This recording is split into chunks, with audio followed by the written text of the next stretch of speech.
kill, kill. It is now time to kill, kill, kill. The sun has set. I will kill you in your sleep. Creepypasta, episode 9. Boot, death, death, kill, kill. This is creepy, Willie, and I don't care. Shut up, you damn whiners. The sun has set. The lights are. Kill, kill, kill. It is now time to kill, kill, kill. The sun has set. I will kill you in your sleep. Creepypasta, episode 9. Boot, death, death, kill, kill. This is creepy, Willie, and I don't care. Shut up, you damn whiners. The sun has set. The lights are. Kill, kill, kill. It is now time to kill, kill, kill. The sun has set. I will kill you in your sleep. Creepypasta, episode 9. Boot, death, death, kill, kill. This is creepy, Willie, and I don't care. Shut up, you damn whiners. The sun has set. The lights are. Kill, kill, kill. It is now time to kill, kill, kill. The sun has set. I will kill you in your sleep. Creepypasta, episode 9. Boot, death, death, kill, kill. This is creepy, Willie, and I don't care. Shut up, you damn whiners. The sun has set. The lights are. Kill, kill, kill. Alright, here we go. We're rolling, recording with the new apparatus. Thank you to Pumpkin Butt for giving me this brand new piece of material so I may spread my diseases. So like I said before, I'm about branching out. I don't want to completely rip off the creepypasta site. So, you know, the reason I got into the creepypasta in the first place is because I like the urban legends and all that weirdness. So I've been sourcing a few other websites, and this is an article off of thoughtcatalog.com from 2013. And there are so many reports of encounters with what are known as the black-eyed kids. I thought it might be fun to read a few supposedly true life encounters with the black-eyed kids. And no, they're not a new hip band. Number 1, Midnight Caller by No Sleep 2012. It almost felt like a dream. I woke up to my dog, Lucy, barking. She was upright on the bed where my husband and I were sleeping with our 22-month-old daughter, staring at our door like an unknown stranger was out there rummaging around. I thought she was just freaking out over a house noise. We'd only had her for 3 months and she was still a puppy. It could have been anything. Our roommate, a creak from the house settling, the awnings moving outside in the breeze. I wasn't too concerned initially. I decided the best bet would be to open the door and show her nothing was there. It sounds a bit silly, but it's what we do with our daughter when she gets scared, and I figured it should work with a puppy, too. I opened the door and she raced to the front door. She stood there, snarling at the door. It was an angry, violent growl, one I had never heard her make before. I looked groggily at her and opened the baby gate blocking the doorway, planning to open the door and show her everything was okay. The second my hand reached for the deadbolt, Lucy went wild. She started barking and jumped towards me, and when I touched the metal, she suddenly changed her temper. She whimpered, almost like she was afraid and backing down.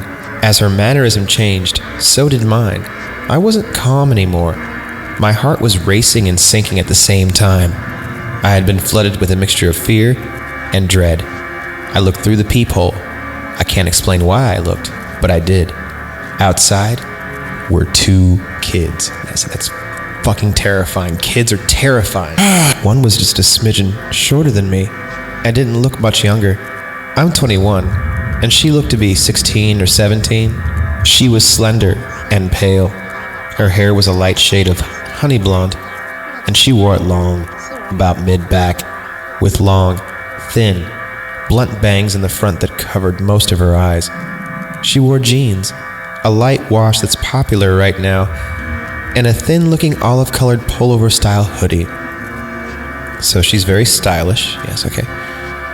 She held the hand of a small girl who looked to be around 3 or 4, in the same style jeans and a button-down ivory cardigan.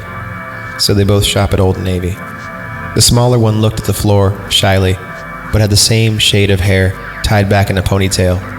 She held a stuffed toy under her free arm, and it was identical to the one my daughter has, as was their style of dress. Had it not been for the feeling of overwhelming dread and fear, I probably would have asked these children... Had it not been for the feeling of overwhelming dread and fear, I probably would have asked these children in and given them some tea or hot chocolate to get them out of the bitter cold.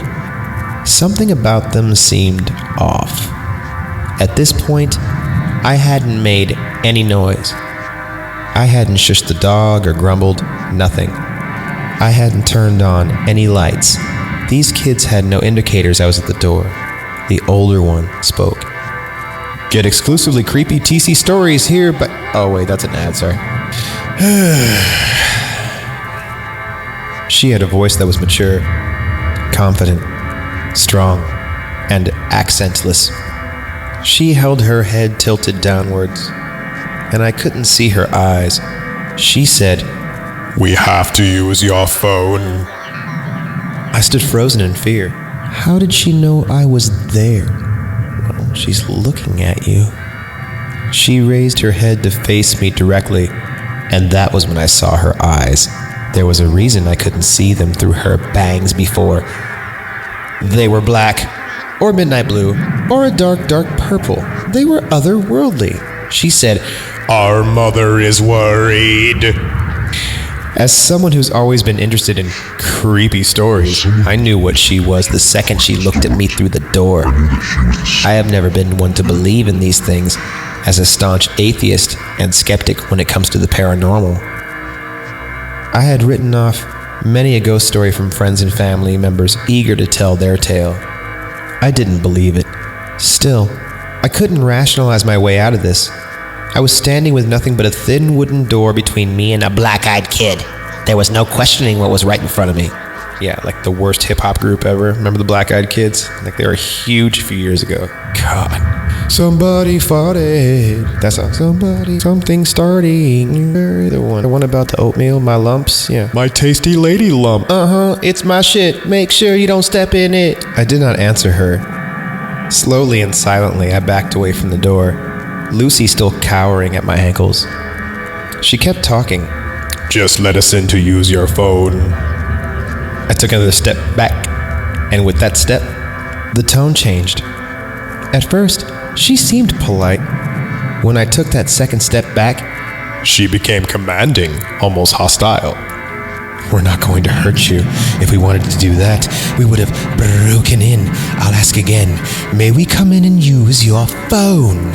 Lucy snarled at the door, and I inched backwards, though something inside me seemed to be slowly pulling me back towards the door. It wasn't a physical pulling so much as a lasso around my neck. No, it was a subconscious need to go back and let them in. Ooh, that's not good. You're not supposed to let them in. Don't do it. Once they get in, they never leave, and they put their feet up on the furniture and they eat all the good cereal. I got to my room, covered up the window, locked the door, and sat there in the dim light of the nightlight. Dim light of the nightlight. I heard her call me back to the door once more, and then quiet. I didn't go back to sleep that night, and I haven't slept right since. I know from reading about them that BEKs can't just come in without permission. I know that they haven't hurt anyone, but I still feel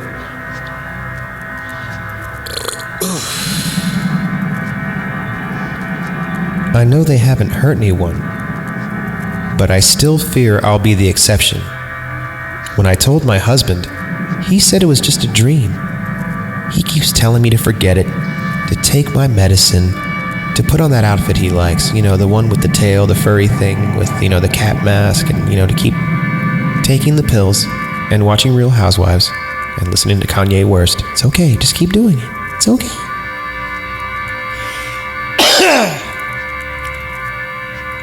He keeps telling me to forget it. But this lingering feeling of sadness, I get that from all that pop culture too, a lingering feeling of sadness. This dread when the house is silent at night. This fear of a knock at the door. This tells me otherwise.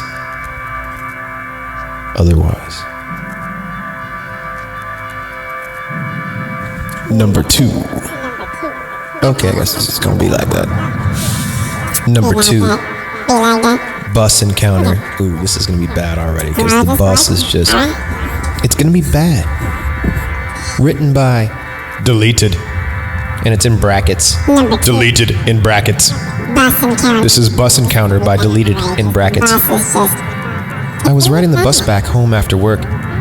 It was about 1 a.m. I'm a security guard and often work odd hours. So it's I''MM. So I'm sitting there and this guy gets on, sits across from me. He was wearing a suit, had a briefcase, regular looking guy in his 20s. What struck me about him at first was that he was chewing a cigar, not smoking it. You can't smoke on the bus. So I was just looking at him while he stared out the window and chewed his cigar. Delicious. And all of a sudden he turned and looked at me. His eyes were pitch black, just as you described. My heart started beating like a mad motherfucker, and I felt my gorge rising. Are you terrified, or are you getting a boner, or is that something that your body confuses? My heart started beating like a mad motherfucker, and I felt my gorge rising. I started to panic, and I had no idea why. I just turned into Schwarzenegger. I was just pants-shittingly terrified of this guy. Then he grinned at me, and his teeth were all covered in tobacco bits and brown juice. The cigar slammed. The cigar clamped between them. I almost screamed, but instead, I had the presence of mind to just get up and take the seat right behind the driver. Oh yeah, that's what you always gotta do. You get up and you take the seat right behind the driver. I calmed down a bit after that, but I kept an eye on the guy. He ended up chatting with some girl that got on, and they were still talking when I got off. I later convinced myself he was just trolling me, having fun with a pair of contacts. Now I wonder. Halloween. This is story number 3 by Sarah Beth 11. This is so funny. I'd never heard of BEKs before my incident, so I come on here to post my story, and the first story I see is about a BEK. Weird. Let me preface this by saying I'm no means a writer, just a domestic engineer living in North Texas. Also, I don't believe in the paranormal, ghosts, demons, aliens, whatever. However, I did have an event happen to me this Halloween I have to admit has me scratching my head. Well, you can get a topical cream for that. It's probably just lice. I don't think bed bugs sleep in your hair. Or it could be ghosts, because ghosts leave you all itchy. Oh, it's an itchy ghost. No, I've got itchy ghost syndrome. No. Ooh, it's like having poison oak. Ooh. This is my first post on Reddit, and sorry to say I'd never even heard about it until yesterday. I told my best friend about my incident, and she's an avid reader of No Sleep and told me if I didn't post it, she would. So here I am. Anyway, hope you like. So, it had been a slow trick-or-treat night in our neighborhood that evening, which is pretty odd in itself. We usually have kids from different areas dropped off in ours and have a constant parade at our door. We had our pick. We all had our serrated blades and had huffed all of that floor cleaner and taken at least 3 hits of acid apiece, and man, that whiskey was just flowing. Oh, like when you have a hot knife, a 10-year-old stomach is just like a cube of butter. We're past the statute of limitations on such things. So it had been a slow trick-or-treat night in our neighborhood that evening, which is pretty odd in itself. We usually have kids from different areas dropped off in ours and have a constant parade at our door. That night I'd say we'd had no more than 8 or 10 groups of kids come by the entire night. It was around 9:30 and my husband and I were sitting in our family room watching some of those ghost shows based on supposedly actual events. Like I said, I don't believe in that stuff, but I do like a good ghost story now and then, and it was Halloween and all. We hadn't had any activity at the door in over half an hour. It was getting late, so we decided to turn the porch light of and let our dog Chloe out of her crate. Chloe is an American bulldog and is very docile. We only put her in her crate because we're afraid She tried to get out and play with all the kids. And by play, I mean drag them around by their faces, because that's fun to drag children by their faces when you're in fun, to drag children by their faces when you're in fun, to drag children by their faces when you're a dog with sharp teeth and you like chocolate and they won't let you have any because supposedly it'll kill you, but you don't care, give up the fucking chocolate. We only put her in her crate because we're afraid she'd try to get out and play with all the kids, and I didn't want to have to chase her down the street. Also, we didn't want her to scare any of the kids because she would look a little intimidating to the younger kids. So I turned the outside light off and let Chloe out, and she followed me back to the couch and lay down at my feet. It was getting close to 10 p.m. when my husband decided he'd had enough fun for the night and was going to go upstairs, take a shower, and get ready for bed. After all, it was Thursday, and he still had to get up early the next day. My teenage son was out with his friends at a local haunted house and wasn't expected back for another hour or so that left me alone on the couch with Chloe. This is a story arc I wasn't expecting to happen here. This is a... Well... Is this hashtag bestiality? Because it's the best. Bested by another species. Now, just because I don't believe doesn't mean that those shows don't freak me out a bit, and being alone now watching, I'd have to say, was kind of on edge, as it were. It wasn't long after I heard the upstairs water for the shower turn on when there came a light knock, knock, knock at the front door. My initial reaction was, what the hell? Really? It's almost 10 o'clock. Go home. But soon an uneasy feeling came over me. Why the knock? Our doorbell glows, and in the dark and without the porch light, it would be extra obvious to anyone there. I paused. I couldn't really just ignore it. Our front door has a big beveled glass panel, and anyone right at the door could see it enough to see someone was in the family room watching TV and doing meth. It would be pretty rude for me to just sit there and not answer it and not offer them some meth, because it's obvious that they're meth heads. Knock, knock, knock. Again from the door. I glanced down at Chloe, and she was gone. My gaze followed her usual path. My gazed, G-A-Z-E-D. My gaze followed her usual path to the front door, expecting her to be on her way there as she normally does. Nothing. She wasn't there. I stood up to look around the room better and found her crouching by the back door like she was wanting out. However, she never asks to go out like that. She always comes and licks my hand or puts her head on my knee. This was totally out of character for her, and I have to say heightened my anxiety. Chloe, great, I said. She just turned back to look at me like, hell no, lady.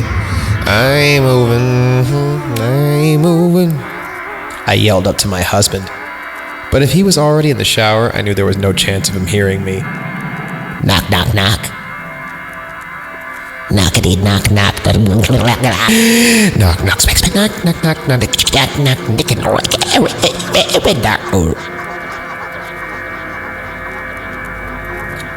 About that time, a car drove down our street and cast just enough light on the door to where I could see the silhouettes of two small children through the glass. I instantly felt as if Sir Mix-a-Lot was close by. I instantly felt relief.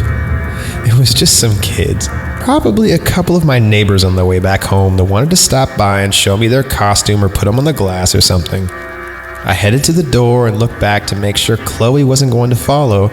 What a great watchdog, I thought to myself, as she just sat there. So critical. I turned on the porch light when I got to the door, and sure enough, I could see through the glass that it was a couple of pretty small kids. A little late for such young ones, I thought, and I began to wonder about what kind of parents would let their kids run the street that late at night, saying, one of us, one of us. I only opened the door enough to where I could block Chloe's escape if she decided to grow some balls. Gross. Do dogs do that? Oh, my dog grew balls. What struck me immediately was my dog's balls. What struck me immediately as odd was the kids weren't wearing any costumes. They were in normal street clothes. Also, no customary trick-or-treat either. I began to feel very uneasy, unlike a Sunday morning, again. It was a girl and a boy. The girl, to my left, was older. I'd say about 11 or 12. Oh yeah, she's old. I could tell she was blonde, but I couldn't make out any distinct features as our lights are from high above and on columns at the front of the porch, so most of the light was coming from behind them. That's right, you're not supposed to go into the light. That's actually one of the biggest lies. I had not opened the door wide enough for any light from the inside to hit them directly. The boy was younger and about a foot shorter. I'd say 8 or 9, and looked to have light brown hair. The girl very politely spoke up. Ma'am, can we please come inside and use your phone to phone our mother? Du hast to let us in. House on fire. As she spoke, something in the pit of my stomach was telling me something was wrong. It was probably all the narcos, but that makes you constipated. It's okay. What kid, even at that age, doesn't have a cell phone of their own these days? I couldn't remember the last time I'd had anyone ask to use my home phone. Hun, don't you have a phone of your own you can call your mom on? I asked. This was... Okay, it actually says this. This was things really got weird. It says that. I'm assuming it means this was when things really got weird. So, according to the story, this is when things start to get really weird. Okay, here we go. Both kids turned to one another like they were going to say something to one another, but neither ever spoke. They both turned back to me and the girl said, Ma'am, my cell phone battery doesn't have any charge left in it. We have to get to the chopper. Can we please come inside and call our mother? We're alone out here and my brother is scared. I have to admit, there were two competing feelings going on inside of me. The first, that of a mother's heart that wanted to help these two small children get to their mom. Junior! The other, a sinking fear in my gut that was keeping the other feeling at bay. It was then I noticed that during the short conversation I'd already opened the door a few extra inches, which I was completely unaware of doing. I stopped. Honey, why don't you give me your mother's number and I can call her myself? Another pause and they again looked at one another. After a short moment, they turned back to me and the girl said, Ma'am, my little brother has to use your bathroom. Can we please come inside while you call our mother? And with that last statement, the little girl moved closer to the door. Oh, she's not talking anymore. And with that last statement, the little girl moved closer toward the door like she was just gonna walk in by me. Walk on in by me. You just gonna walk in on my house? You gonna traipse in here? Mm-hmm. Yeah, with your big old black eyes. Mm-hmm. I don't know about that. I don't know about that, Arnold. As she did, she stepped into the light coming from inside the house, and I got my first real good look at her. Solid, jet black eyes. That's all I could see. That motherly instinct was gone and replaced by terror, and I don't think I've ever felt that in my life.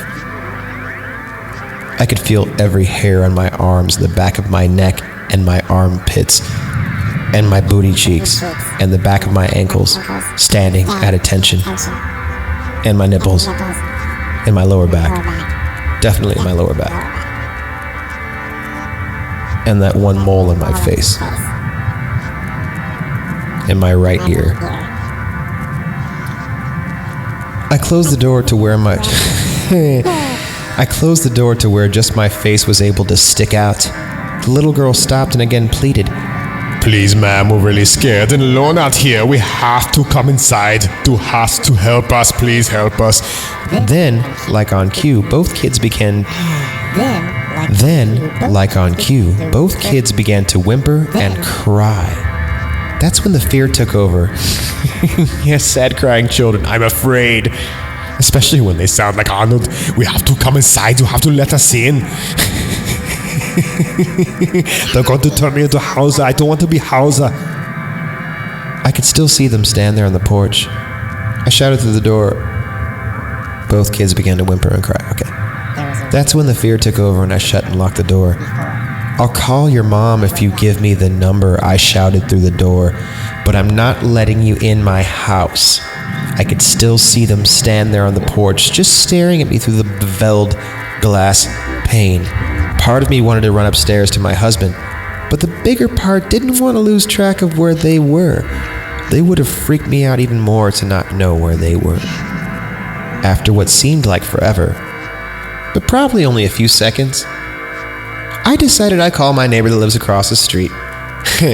As I made my way to the side table by our couch to my phone, I glanced at the back door.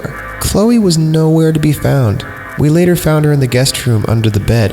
When I got to my phone and started to look for this contact info, it was only then the kids stepped away from the door and began to walk to the street.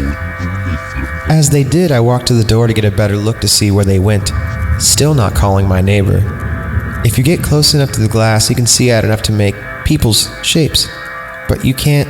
Okay. If you get close enough to the glass, you can see out enough to make out people's shapes, but you can see much detail. Of course, standing that close to the door would make you pretty obvious to anyone outside looking in. From the door, I could see the kids were still standing under the street lamp nearest my house, staring at me. As I lifted the phone to my ear after calling, only then did the kids start walking down our street.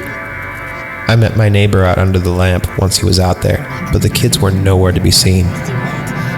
Like I said, I don't believe in any of this stuff and had never even heard about the Black-Eyed Kids before they played the Super Bowl. What I really think, what I have to think, is these kids were just out yanking people's chains on Halloween night for $5 a piece. But I will say this for them, they were good, really good at it. They scared the S out of me and my dog. Click to the next page. We are going to click to the next page. Are we on this ride? Black-Eyed Kids, y'all. Raise the roof for the Black-Eyed Kids. It's going down. It's going down right now.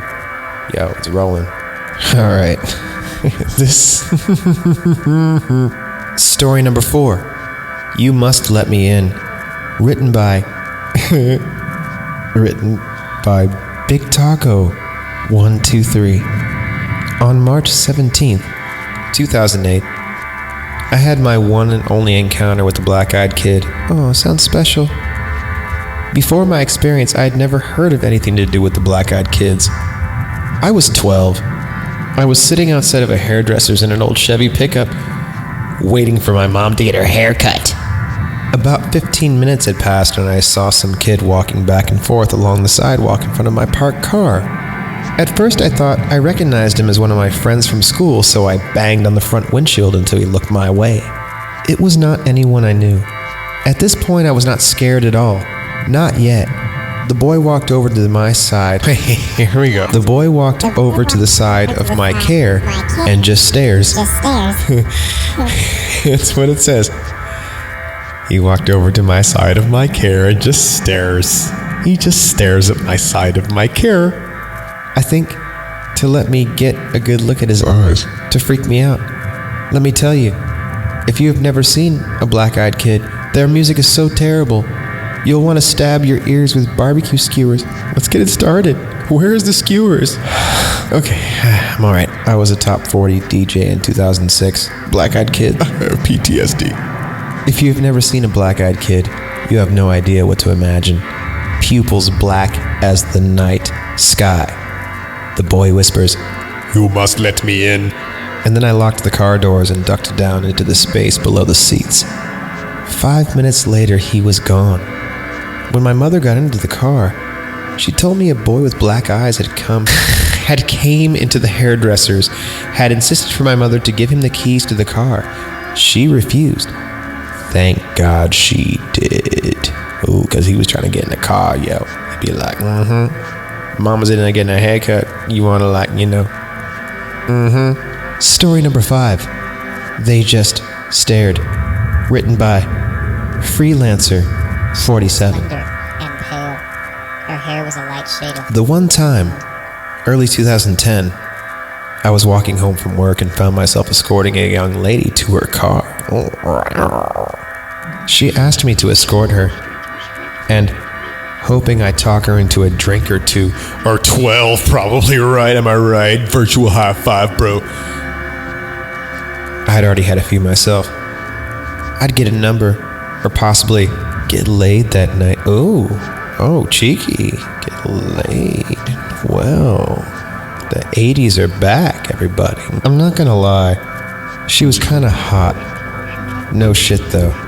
She looked scared. Okay, where's this going? I kept walking with her and was trying to at least coax her out of her... Oh, coax? Oops. I kept walking with her and was trying to at least coax out of her what she was so worried about. She would only comment about some really creepy-looking kids who were following her. Ew. Being we were in the downtown Seattle area, this could amount to anything. Heroin, be the death of me. So we kept walking and talking. No big whoop. I kept looking behind us to see if the little fuckers were in tow. Nothing popped up out of the ordinary. Then she grabs my arm really hard and whispered, "I'm hungry." No, she says, that's them. They were about half a block in front of us, just standing there and looking at her. So I do the prudent thing to do, which was cross the street. I make sure I lock eyes with the big one, and I keep in mind once I get the lady to her car that I'll have to take him out because he's the biggest one, and that way he'll be the example. I get the lady to her car, that I'd give them an earful about being a couple little shits for scaring a lone woman in a metropolitan area. Especially when we're trying to gentrify. Seriously, you can't be young and scary on the street. You sure they're not thinking the black hooded kids or the red hooded kids? Like, seriously, this is starting to feel a bit like, oh, they really don't want to beautify the neighborhood. You know, it's not like when I went to blah, blah, blah. They have theater and art and, you know, restaurants and wine bars, and it's wonderful. And the homeless, they just melted them somehow in the streets. They just went into the sewer, and now they fertilize the giant park we go to. So I do the prudent thing to do. I didn't get scared or anything, but did notice something strange. They didn't break eye contact with me. Mind you, I don't look like the kind of guy you want to fuck with.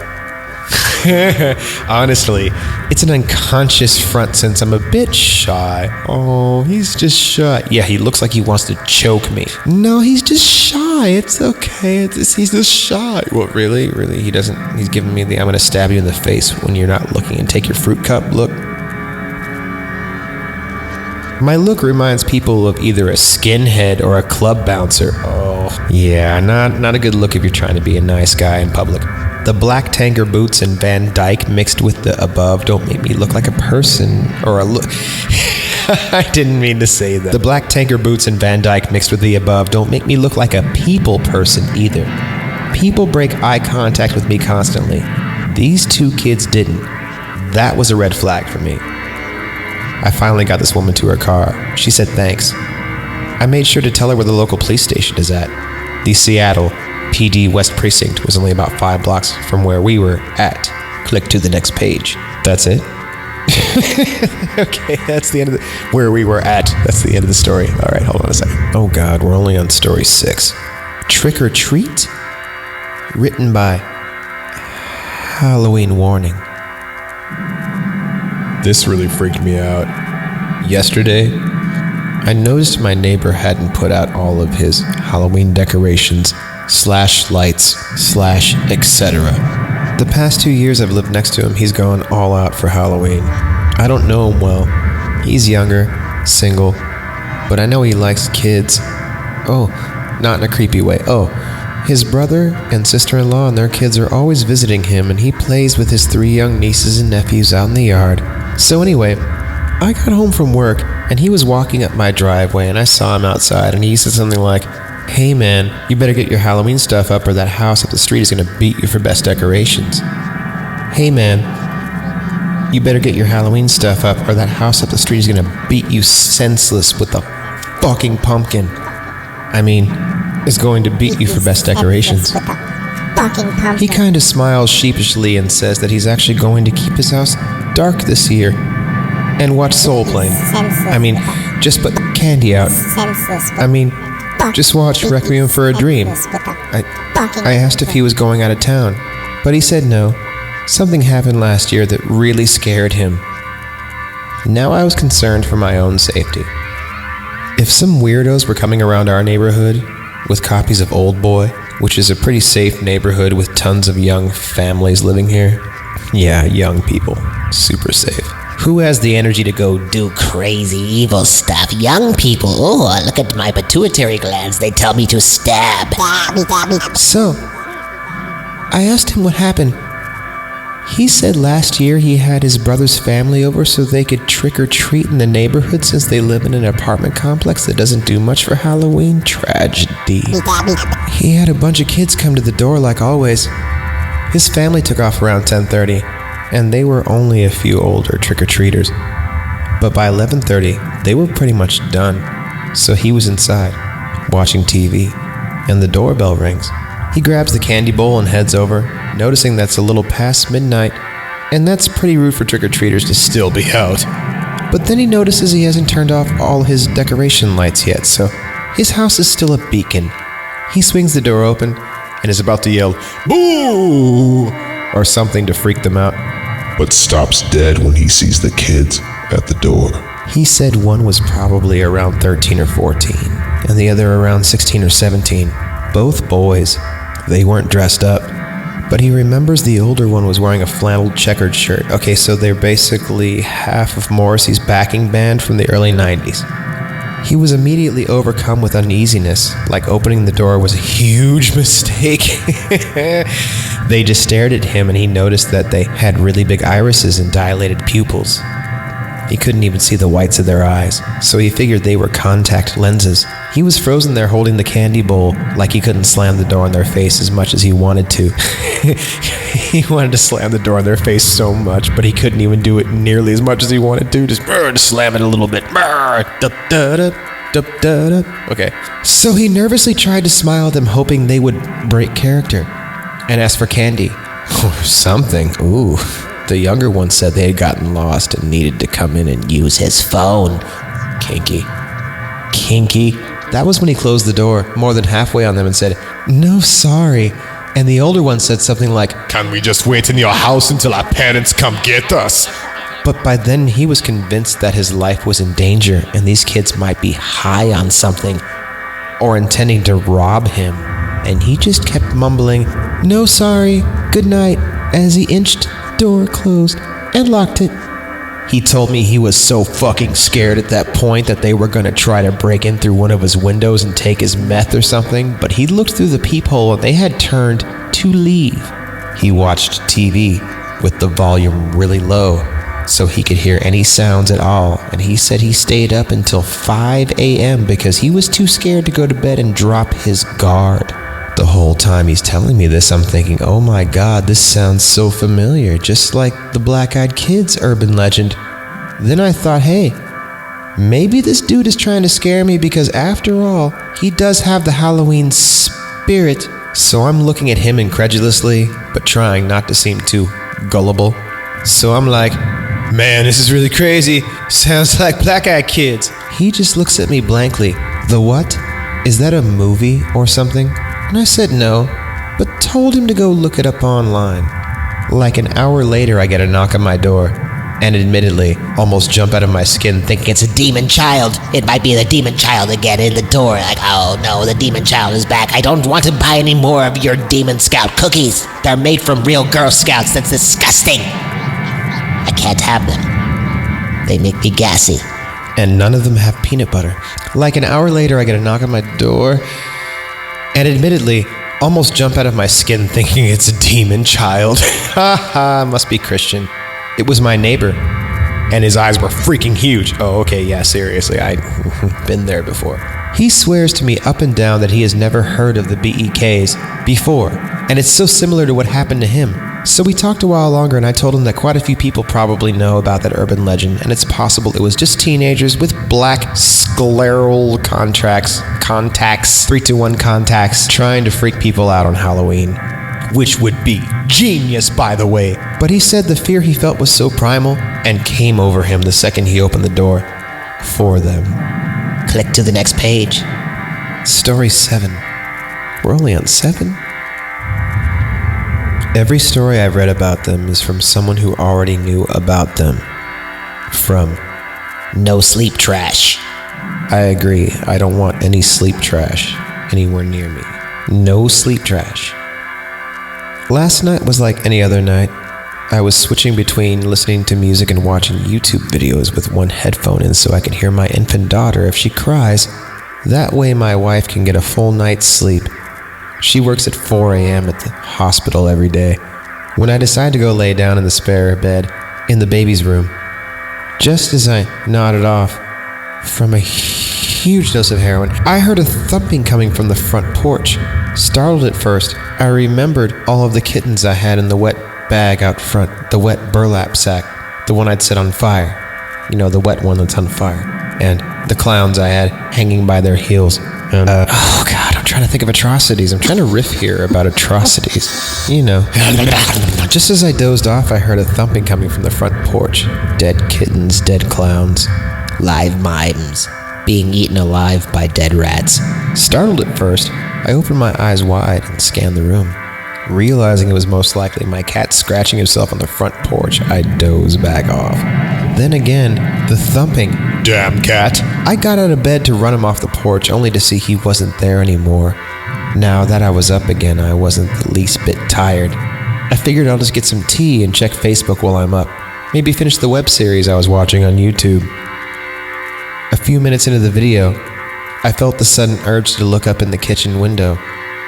There they were. The tops of two statured people's heads cresting the stairs just above my window frame. The people were just short enough to not see in the window, but I could see out. I heard no footsteps on my porch as my stomach turned. But the knock was a steady, hollow thump. The very same thump I had just blamed on my cat, because I am an idiot. Deciding it was best not to answer, I shut my laptop and crept by the door back to the baby's room. I don't hear no thumping. Maybe my wife can go check on it, cause I didn't even notice. I assumed it was some of the people from the low-income housing across the road from me that were high or hiding from the cops. Or maybe looking for my cousin who stays with me often and has many friends over there. The last thing I needed was to try to explain to two stoners that I was trying to sleep, even though it was 2 a.m. Because stoners are stupid. Yeah. It wasn't until I got to my daughter's room that the creepiness set in. The thump had moved from the kitchen to the bedroom windows. Both windows, a room apart, thumping in perfect time. These stoners were going to wake my daughter if I didn't run them off now. Pissed off, I went out to the kitchen, unlocked and opened the door, ready to run around to the side of the house and kick some little Idiot's ass. Standing there looking up at me were two 10 or 11-year-old boys. The feeling of dread and the smell of mold almost made me vomit. The smaller of the two then spoke. May we use your telegraph? Huh? I just stared blankly at these boys, horrified of what I then realized. Their eyes were pitch black. He asked again to use my telegraph. There wasn't a sound to be heard, no crickets chirping, no dogs barking, no cars driving by, nothing. I tried to play it cool and ignore the fact that he didn't say telephone or phone or cell. Anything that would have made any sense of the situation, and calmly replied, I don't have service at my house, sorry. The expressions on their faces turned to rage as I finished my sentence. Swiftly, I shut the door and locked it as quickly as I could, then stumbled back to protect my daughter. I picked her up from her crib and held her close. The fact that she didn't wake up freaked me out the most, but I managed to gather my senses enough to make sure she was still breathing and warm. Everything seemed okay with her. The thumping on the windows was back. My Navy SEAL training kicked back in. I dropped to the floor as close to the wall as I could and held my little girl in my arms and wept like a child. I felt helpless and afraid. I lied there for what felt like hours and hours, crying and shaking and listening to Creed until I vomited my lungs out. And then I heard it. My wife's alarm clock. The thumping stopped the instant the alarm went off, and I crept into the master bedroom with the baby. What's wrong with you? My wife asked. I just had a bad dream, is all I could mutter out. Okay, well, give me the baby so I can feed her before work. I handed my wife the baby, and she fed her like any normal day. I turned on every light in the house and made coffee for her, for the baby. For some reason, just having her awake calmed my nerves enough to pretend like nothing happened. I walked her out to the car nervously with the baby in my arms. I asked her not to leave until I walked back into the house. She was put off by the request, but did so to humor me. Once I was safely in the house, I locked the door again. And in the house, I sat horrified until she got home. I insisted we go to the next town over and stay the weekend at my brother's house. And here I sit, horrified, while she sleeps in the guest room with my daughter, wondering why they stopped when the alarm went off. I think I know the answer. I was aware of the BEKs. She wasn't. Every story I've read about them is from someone who already knew about them. Maybe just knowledge of them existing is the only reason they visit. I'm afraid. And I'm sorry. Is this supposed to be a real encounter? Come on. Your girl likes Marilyn Manson. That's all it is. All right. Click to the next page. No, you won't be Story number 8. No, you won't be calling anybody. This is written by Hammerhands. The incident took place about 13 years ago. I had just moved to a new city with my wife. We were small-town newlyweds from the Midwest. We moved cross-country to one of the biggest cities in the Southwest so I could attend graduate school. Being naive and new to city living, I habitually answered the door without a second thought. Never again after this. Landshark, Candygram, can I come in and skin your wife and make a lampshade? She has lovely skin, and I know she uses the right lotion, and she would make a lovely lampshade. I have snacks. Flowers, ma'am. The first thing that should have tipped me off to the peculiarity.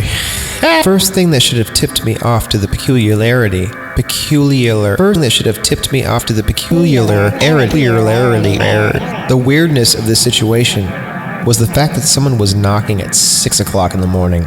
The second thing that should have dawned on me is this kid had to reach over a rather tall patio gate to unlatch and open it. The knock on the door was startling. My wife and I were getting ready for work, a pretty normal routine. The moment I opened the door, I was overtaken with an inexplicable sense of fear. To this day, I can picture him. Teenager, average height, average build, knee-length, black leather coat. He was slender. Short black hair and sunglasses. Hair was a light shade of honey blue. Phase plasma rifle, 16-volt range. About mid-back. Uzi 9mm. Brass knuckles. Those funky knuckles. The sunglasses at 6 a.m. struck me as odd, and even more odd, he was eating an apple.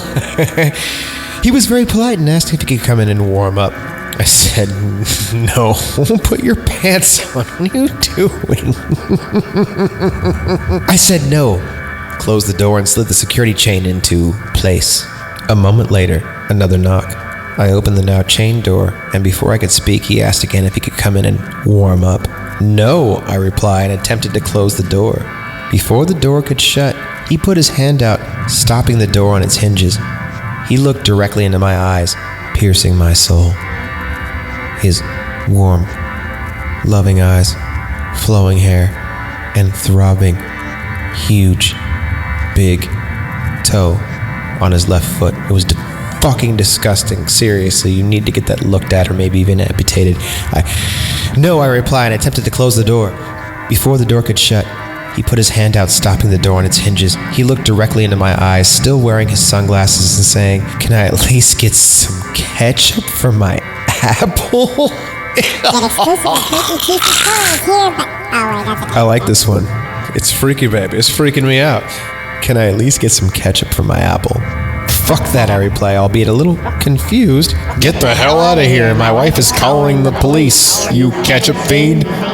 He takes a moment to let this information sink in, lowers his glasses, revealing eyes as black as obsidian, and says, "No, you won't be calling anybody." We have to use your phone. At that moment, I force the door closed, lock it, and call out to my wife, hide all of the fucking ketchup. There was a reason. She is scared shitless, shitting, hiding, shitting herself, hiding and shitting, shitting and hiding, shiting, hitting, shitting and hiding, hiding and shedding and hiding, shitting, shitting in the bedroom. Hiding and shitting. All jacked up on adrenaline.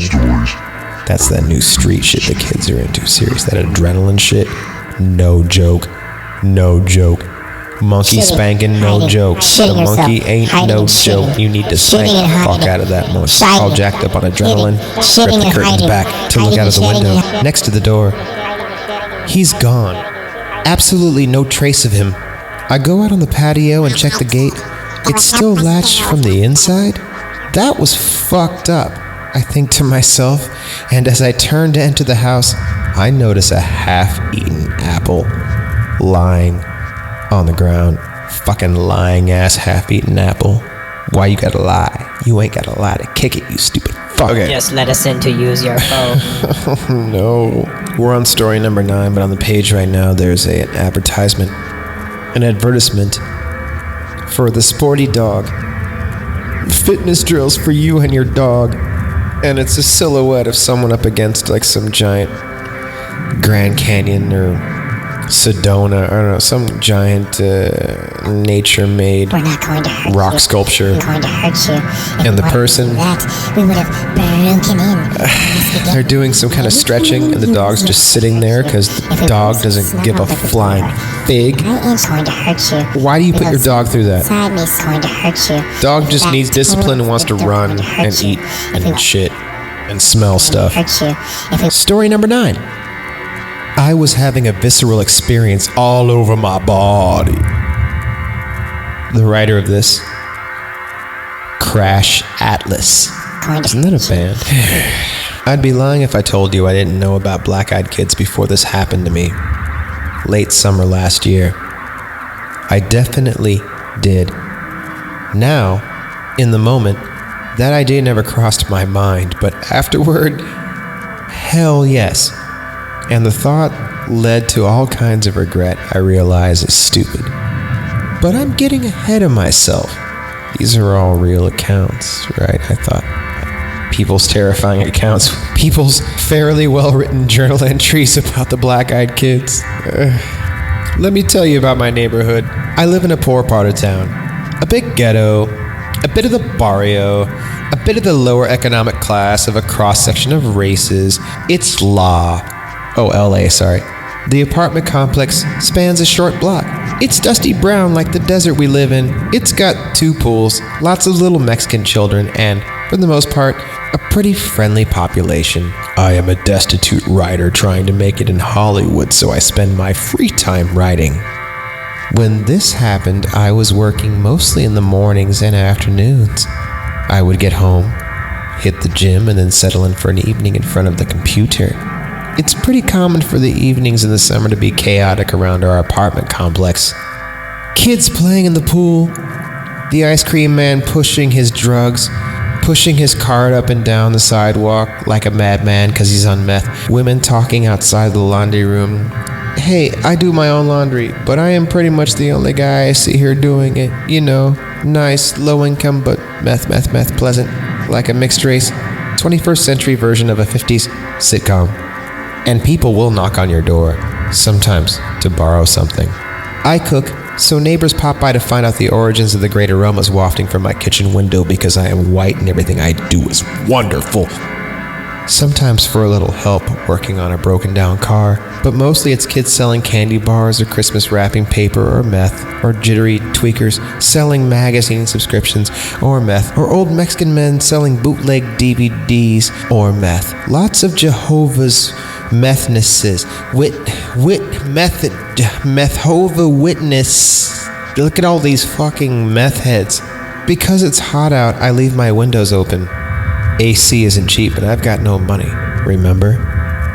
Hoping for the cross breeze. That means, though I can't see anyone from where I sit and work, I can hear them very clearly as they walk up to my door. Meth.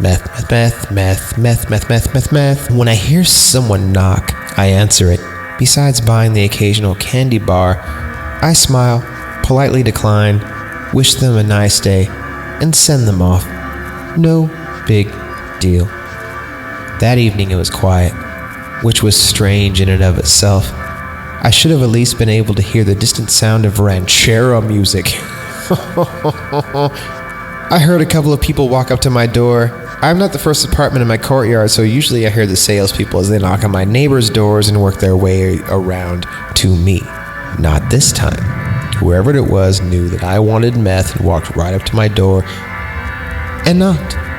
I got up to answer it, reaching for the door handle when a chill went through my body like I have never experienced. A cold tightness in my chest. I halted my hand movement towards the door handle and placed it flat on the door as if I was feeling for heat from a fire. Backdraft. I have a peephole on my door, but it never crossed my mind to use it. I stood there with my hand flat on the door and listened. They knocked again. Party rockin' knocking the door. I don't scare easily, and I wasn't exactly afraid. But I was having a visceral experience all over my body, a base fear reaction, just like I could hear them. They had heard me move to the door. They knew I was inside. Yes, I said. Who is it? A boy's voice answered. We need to use your phone. Yeah, that's not gonna happen. I started laughing. I stress laugh when I am in pain or under pressure. I stress laugh. Oh, I see what you're saying. It's not I stress laugh. It's I stress laugh when I am in pain or under pressure. I actually do the same thing. It's yeah, right now my leg has been severed and they heard me laughing, and neither of us moved for about a minute or two. A really, really long minute or two. Finally they walked away. Not to any of the 8 doorways within 15 feet. Not to ask anyone else. Before they could have gone more than a dozen yards, curiosity reasserted itself and I yanked the door open, running after them to see who it was and where they were headed. The courtyard of my complex was completely empty. Afterwards, I thought the experience fit the stories about black-eyed kids, and I kicked myself for not opening the door, coming face to face with black-eyed kids, telling them how bad their music sucks, how they used to be a Far Side rip-off group. How cool would that have been? But then I remember that feeling, my skin crawling and that certain knowledge in me that moment. There was no way in hell I was opening the door at the time. Hey boy. Let's keep this party going. Story 10. He told me to never agree to help them. Written by Bloody Bones. Bloody Bones. Bloody Bones. Bloody Bones. And there's another goddamn sporty dog workout with your fucking Dog ad. Oh, really? Don't make your dog do yoga? This is terrifying. It was a cold October evening, not too far off from Halloween. I remember sitting in my room playing the original Suikoden. Is that like Sudoku? I don't speak white language. The evening was slowly creeping by, so I decided to go to the corner store. It was only 3 blocks. Shouldn't be much trouble, right? Yeah, just get in the car and do it. During my walk, I see the occasional person putting up Halloween decorations and kids playing in their yards. But this story is about something far more sinister. I remember seeing 2 teens, about age 14, knocking on a door, asking to use the phone. Which of course I thought was weird because most teens these days have phones. As I kept walking, they stopped and stared at me for a short moment. I felt the blood in veins. Chill. That's the sentence. I felt the blood in veins. Chill. I felt so creeped out I hurried to the next block. The next block seemed fine until I looked behind me and saw the 2 teens were following me. I took off sprinting to the store at this point, bro, because you know I'm like totally Mid-Valley champion sprinting bro. That's what I'm known as. Sprinting bro. I saw the sign for the store, and relief washed over me. I opened the door, and I told the cashier about what happened on the way here. He looked at me slightly creeped out, and told me a story about this happening to him in his hometown and how they found him the day he left and asked for his help in an emotionless voice. And he told me to never agree to help. They're foreigners. Don't help them. Don't agree. I saw the sign for the store, and relief washed over me. I opened the door and I told the cashier about what happened on the way here. He looked at me slightly creeped out and told me a story about this happening to him in his hometown and how they found him the day he left and asked for his help in an emotionless voice and told me to never agree to help. Do not help the outsiders.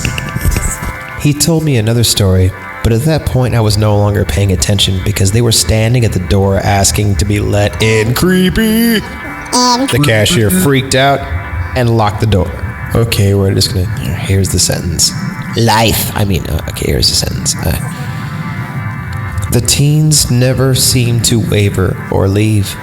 They wouldn't step away from the door. It had been an hour.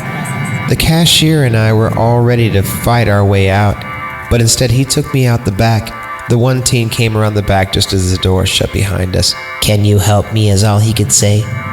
He was closing in on us, and his eyes, they were black as a starless night.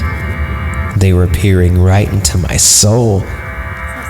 I couldn't help but gaze into his eyes. The terror. I can't remember too much of what happened next, but I do recall the sounds of struggle. Uh-oh. When I came to, T-O-O, when I came to, that basically means... what you meant to write was when I came T-O. I'm pretty sure when I came to, when I woke up. But what you wrote is, well, essentially is you ejaculated as well. When I came to, the cashier was struggling with both teens. Terrible. Awful, terrible, terrible, awful. He was calling out to me for help, but I had already come. I ran toward them, grabbed him by his collar and pulled him between the two, and knocking them over in the process. I didn't look back until I was near my house. The cashier was gone, but the teens were still following behind. I ran into my house, closed all the blinds, and turned the music up, and smoked hella meth. I got lucky that day, but I'm not sure how long I can keep out of their grasp. I tried to find and thank the cashier for saving my life that day, but he didn't show up for work after that. I asked his boss, and he told me he called over the phone and quit, said he was moving to Colorado. To this very day, I sometimes feel the fear of those eyes watching me as I drive to work. I sometimes will look out my window and swear I see them watching my house from a couple blocks away, waiting for the next chance. Next chance! Cook all that meth and we'll make the cash. Ooh, this is a short one. Story 11, Survival Story by Pyric Lancaster. I helped them once. Never, ever, under any circumstance, do it. I'm not sure what they do, but it feels as if they are ripping your soul out. They get really close to you, and you get amazingly drowsy. If it weren't for my girlfriend showing up... Here's the line. If it weren't, with no apostrophe, if it weren't for my girlfriend showing up mid... S-H-O-W-O-N-G. If it weren't for my girlfriend showing up mid hyphen invasion in quotes and kicking them out. Leave it to your girlfriend to show up and kick them out. Kicking them out, I probably would be dead. Next sentence isn't even, none of this is capitalized. I didn't even see the black eyes until I had let them in. They're getting smarter. By the looks of your grammar, it's not that they're getting smarter, it's this that... Oh my God, I'm dissing. Okay. Black-Eyed Grandparents, written by DJ Monkey Do. Ah, DJ Monkey Do.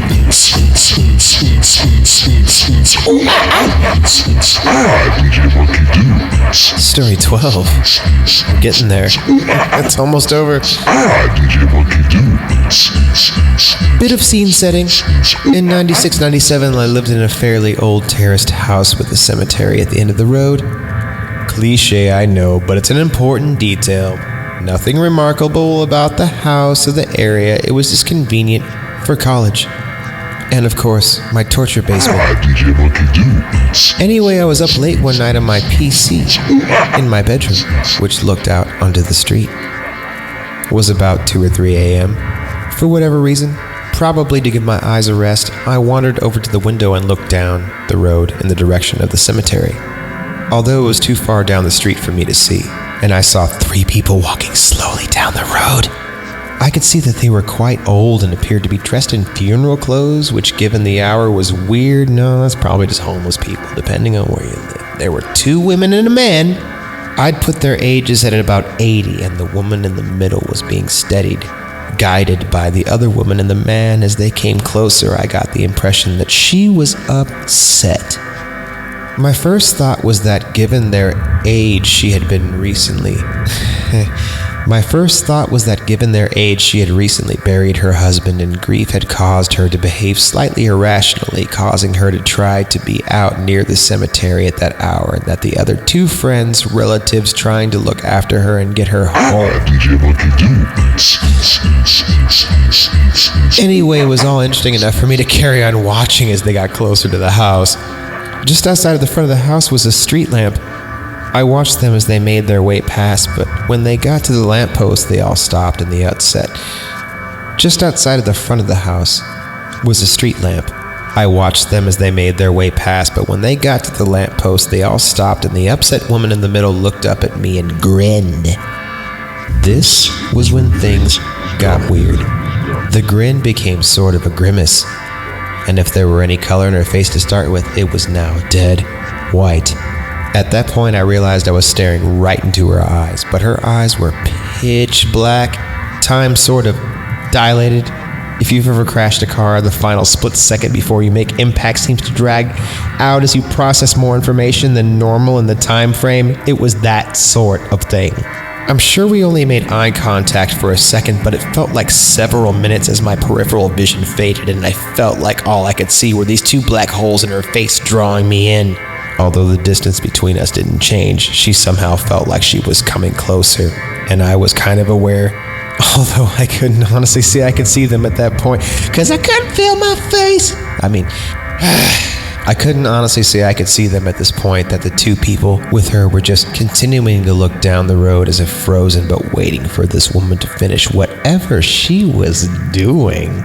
I was suddenly hit with the intense feeling of dread and panic, so I threw myself on the floor, and I couldn't feel my face. As soon as I'd broken her gaze, I felt pretty stupid that this upset old woman who clearly needed help had spooked me so badly, so I looked out the window again, and there was no sign of them. It was a longish straight road, and the house was toward the middle, so Linford Christie would have trouble getting out of sight in the time I looked away, let alone 3 octogenarians. What the fuck is that supposed to be? Seriously? That's what it says it called? I was under the guise that these are real encounters, and you can't feel your face, really, because that's what I'm getting from you. This just seems like a bunch. This is worse than like bad UFO encounters. Hey, we're rolling, right? Things are good. It seems like there's an end in sight. Number 13. I'm being trusted. They're on my balcony. Posted by Cutie Patootie. PA number 2T. Cutie Patootie. Let me tell you a little bit about myself. I'm in my early 20s. I just moved to this apartment. I tend to live a very private life. I don't even have a Facebook account. I work during the day at a grocery store. Okay, So I'm walking up my flight of steps to get to my apartment, and I hear these kids laughing, and then I heard whispering. It was kind of late, so I thought this was weird, but I ignored it and walked into my apartment. I live on the 3rd floor. I was getting ready to open my balcony door. It was really muggy in my apartment. I walk over to the door and pull my blinds, and 2 kids are fucking. Oh. I walk over to the front door and pull my blinds, and 2 kids are fucking staring back at me. Sorry for the F-bomb, but I'm still shaking. I screamed and backed away, smashing my leg into the table. They were both in blue jeans, and the oldest, he was taller, had on a green shirt with white stripes, and the younger had on a button-up light blue shirt, so much detail. The oldest one touched the sliding door. Hey, miss, can you let us in? Uh-huh. The younger one just kept looking around, spun out, speed.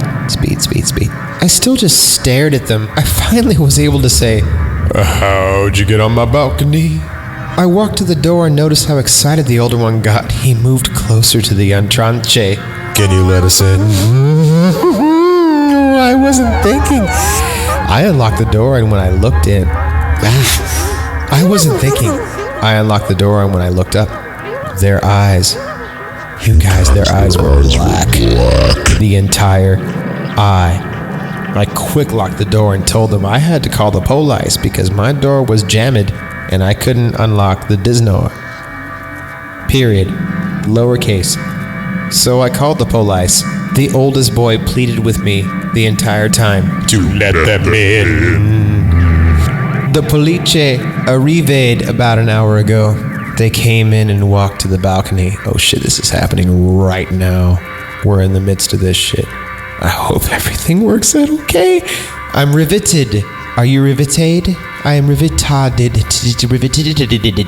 police arrived about an hour ago. They came in and walked to the balcony. When they opened my balcony door, nothing was there. They looked down and saw 2 children. They were running in the parking lot away from the building. The police took a report and said they had to have had help getting up there, and that they would question the neighbors. I'm freaking out. I'm crying. I don't want to stay here, but then again, I don't feel safe going outside right now. Click to the next page. Soon. Number 14. Soon. By Foo Master 2. F-U-U-U Master 2, all capitals. I live in a big city in South BC. I had just got home from The Conjuring. Scary shit, I'm telling you. I was lurking on our creepy and heard a knock on the door. I walked over confused because I live alone and I'm a recluse. Just like them spiders that are brown, yo. I feel a kinship. As I approached the door, I felt pure terror. The feeling you get when you feel like death is imminent or you're facing your biggest fear. When I opened the door, I was shaking madly. I was staring into the face of a 6'3" teenage girl. She was still 4 inches shorter than me, but I felt like I was about to faint. She asked if she could enter the premises because her mom had left town and she lost her keys. She claimed she needed a couch to sleep on and was cold. I blinked and screamed, "Bloody murder!" slamming the door in her face. I ran to my room and grabbed my revolver. Yeah, illegal, I know. And sat in the recliner facing the door until I dozed off. When I woke up and shook off the drug haze, I looked outside and she was gone, but the word soon was scratched weakly into the door. Weakly. Because she's a girl. That's the only reason I can think, right? Because this is obviously all bullshit. There's only 2 more. Only 2 more. Okay. I have to burp. Okay. Story 15. Don't go out at night and always beware the devils. Written by In the Labyrinth, 'cause the world can be so cruel. Reading the stories, I had always been a skeptic Stories, alleged first-hand experiences, hauntings, possessions. They are all well and good for a quick chill, a cheap thrill, something I read to get my heart rate up. Getting scared can be fun sometimes, as long as you don't overdo it. Just a little something silly to get worked up about. In my lurking in books and on numerous sites on the internet, credible or not, I have come across many a story or account about ghosts, demons, the Jersey Devil, you name it. Recently, I have found my way into stories about the Beck. 'Cause he's a loser. Or black-eyed kids. Oh, they're losers too. No, these children did not get a black eye from a fight. I don't believe there would be a soul out there with a backbone to try to attack these kids. No, BEKs are kids. If that was not straightforward enough, usually, from all the accounts I've read, in their teenage years, if they physically age at all, their eyes are pitch black. No pupils, no corneas, no white showing at all. Pitch black. They have olive skin and wear run-of-the-mill clothing, as in hoodies from Old Navy. However, in a non-physical sense, they dress just like DJ4AM. They bring with them an overwhelming sense of fear and dread, just like DJ4AM. They are intriguing, and when approached by them, again, from all the accounts I come across, it's like you are in a slight hypnosis, though you quickly snap out of it when your instincts take over, usually as you meet their eyes. Just like DJ4AM. Just like DJ4AM. Are the theories about what these BEKs may be. These theories range from lost souls to alien-human hybrids, and even to vampires, though the latter may be an extreme sketch to link the BEK to the current social infatuation of vampires found commonly in young persons, millennials. In light of all this, I have always been a very fact-based person. If its existence was not apparent, or the existence of the thing in question was not testable and verifiable, to me, it did not exist.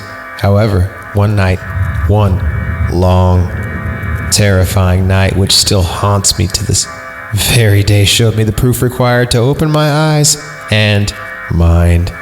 My story begins when I left my mom's house. I had gone over to visit because my father, her husband of 63 years, recently passed away, and Mom wasn't taking it too well. This is a first-hand account.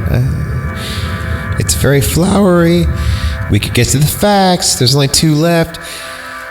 I knew she needed support from one of her loved ones, and I was more than willing to go visit and keep her company, but it was getting late. My mom lives in the suburbs.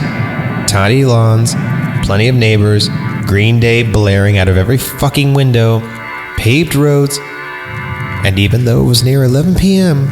when I left, the streets were extremely lit by the streetlights who always had your safety and ease of mind at heart. These lights only lit the road, though, and glancing across the street, the houses were cast in an eerie shadow. Even a rather safe, charming little neighborhood can seem spooky and inviting when cast in shadow. I admit, the monsters were due on Maple Street.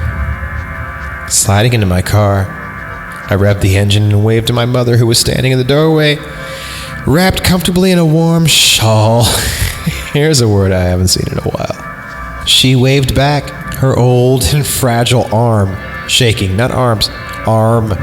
I saw her mouth, "Be careful," and I smiled, backing out of the driveway Because I knew I would not be careful. I would be reckless, and I would run over puppies and kittens and steal Slurpees from the local convenience mart.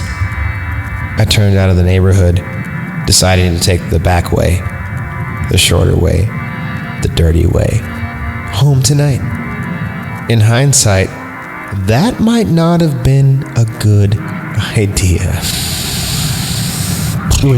I live a significant ways away, out in the middle of the country in the old farmhouse I grew up in. which my father had left in my name when he and Mom had moved out into a place smaller, more easy to care for and affordable, and social with the chickens. They made many man chickens and were misunderstood, but the meat was delicious. He, my father, and the father of the man chickens, had always told me growing up, "Don't go out at night and always beware of the devils."